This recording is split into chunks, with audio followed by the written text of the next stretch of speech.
Is a global war coming? Of course.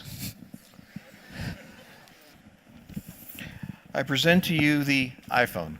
The foundation of this phone is a microchip. The microchip was developed to guide U.S. intercontinental ballistic missiles against Soviet targets. It had to have a small computer in it. It had to be very light. It had to be very accurate.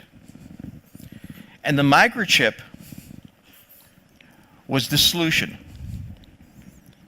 And all of the weapons that we used during the Cold War to threaten the annihilation of humanity was built on the microchip.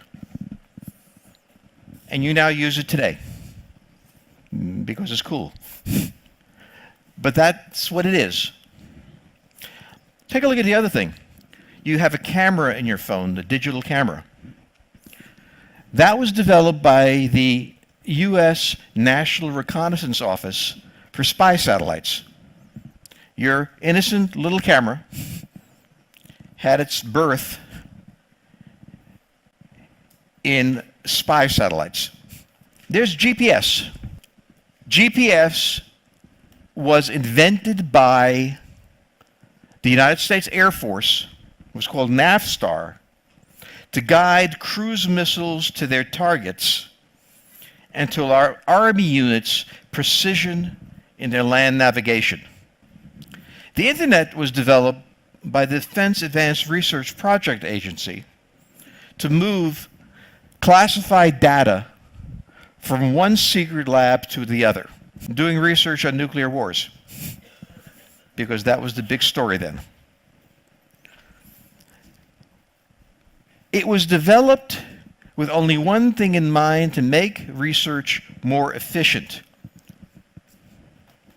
And when you get on the internet, all the protocols you get and all the cool stuff that gets you around were developed by American scientists who were deeply involved in the Cold War.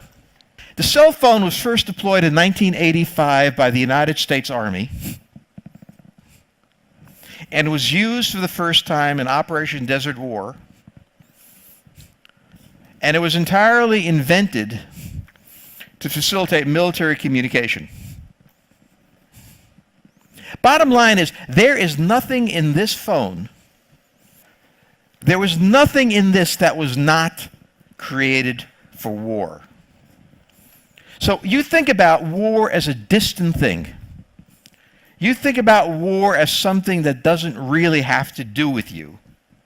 And then you pick up this phone, and every bit of it is drenched in war, in fear of war, and everything else. So Steve Jobs, who is so cool, invented nothing. He took other people's inventions from the government, put them together, and the only thing he invented was marketing. Bill Gates invented nothing. MS-DOS was a program he bought from someone that had originally been developed for the Air Force. Zuckerberg invented even less. Your whole generation lives in a fantasy of creativity. The basic tools that guide your life, that permeate you, were developed by warriors or scientists of warriors. It got to you, and a bunch of really smart marketing guys put them together and convinced you they were geniuses. The real geniuses made $50,000 a year and retired poor. The marketing guys, they made the money. The reason I'm starting with this is to make it clear to you how intimately your life is involved with war. People don't like wars. It doesn't matter what you like.